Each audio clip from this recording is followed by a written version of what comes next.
Bismillahirrahmanirrahim. Assalamualaikum warahmatullahi wabarakatuh. Perkenalkan, nama saya Rizky Ulinuha, NIM 1907016136. Baik teman-teman sekalian, di sini saya ingin menjelaskan terkait model dan proses psikologi komunitas. Oke, langsung saja. Yang pertama terkait model psikologi komunitas. Nah, psikologi komunitas ini merupakan kerangka dari ilmu psikologi sosial yang digunakan untuk memahami interaksi anggota masyarakat dalam menganalisis sistem sosial dan memecahkan masalah serta mengembangkan program intervensi sosial dari sumber daya masyarakat. Hubungan perilaku dan lingkungan ini sebagai suatu entitas atau memiliki perbedaannya. Itu menurut Barker tahun 1978.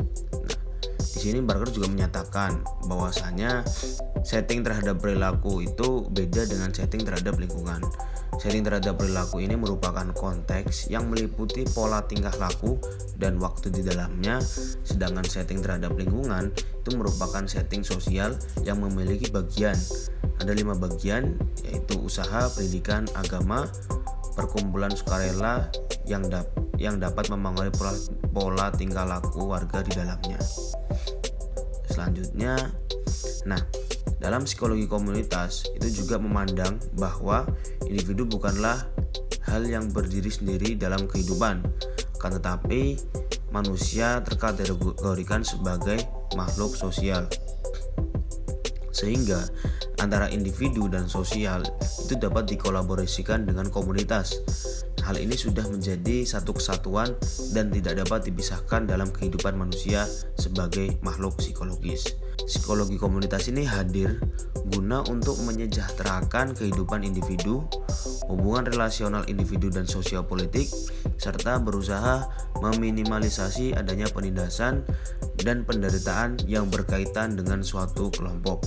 Adapun wilayah studi yang dimiliki oleh psikologi komunitas itu sendiri, yakni ada komunitas pekerja, komunitas akademik, komunitas remaja, keagamaan, pria atau perempuan, dan juga komunitas pelajar. Adanya komunitas-komunitas tersebut itu menjadikan individu untuk bersatu dalam satu wadah naungan, karena setiap wadah pasti terdapat arah gerak untuk mencapai tujuan bersama. Hadirnya para individu dalam sebuah komunitas ini itu memiliki tujuan untuk menyamakan pandangan, mengurangi masalah, dan juga untuk menyelesaikannya. Ini kembali lagi kepada penjelasan di psikologi komunitas itu sendiri. Selanjutnya terkait proses psikologi komunitas. Dasar psikologi komunitas itu ada pada kepedulian terhadap hubungan antara sistem sosial dan kesejahteraan individu dalam konteks komunitas. Adanya para psikolog komunitas itu mereka melakukan riset dan penelitian guna membongkar permasalahan tentang kesehatan mentalnya di lingkungan sosial. Namun tak hanya itu, mereka juga para psikolog akan menemukan dirinya dengan melakukan banyak peranan dalam pembahasannya terkait latar belakang dan juga arena yang substantif.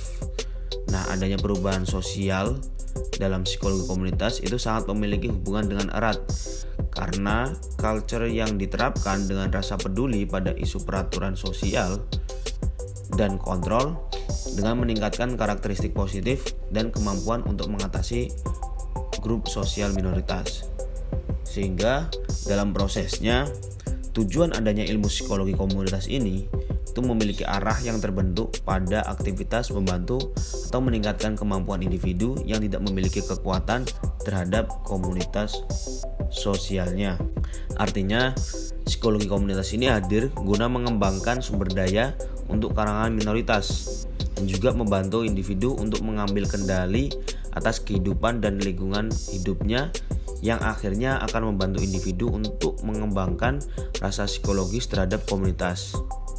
Hal lain, yakni psikologi komunitas juga merancang, mengelola, dan mengarahkan perubahan-perubahan sosial yang telah direncanakan agar mencapai kesejahteraan. Psikologi komunitas juga memiliki 2 patokan yang dijadikan untuk menganalisis kedudukan individu dalam komunitasnya.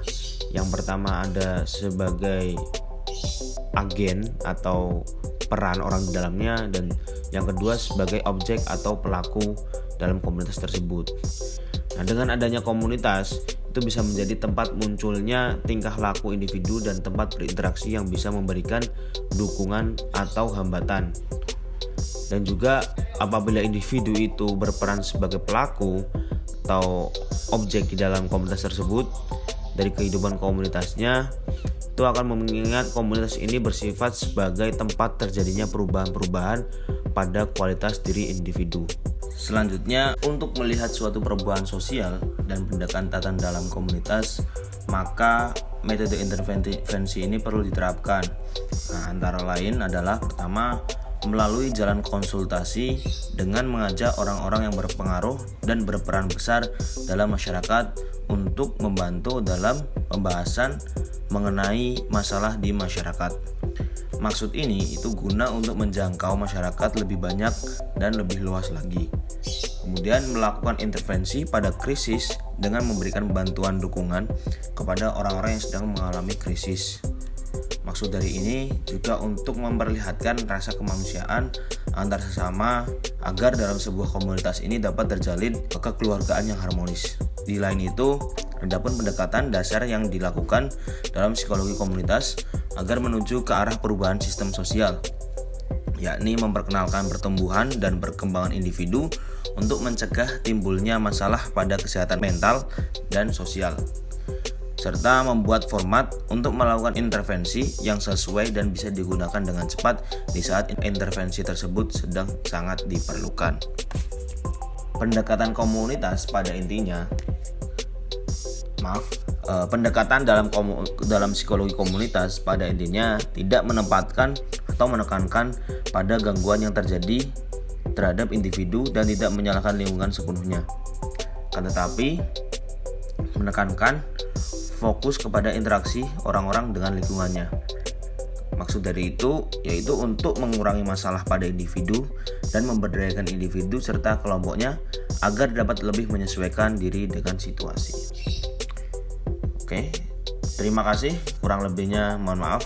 Sekian, wassalamualaikum warahmatullahi wabarakatuh.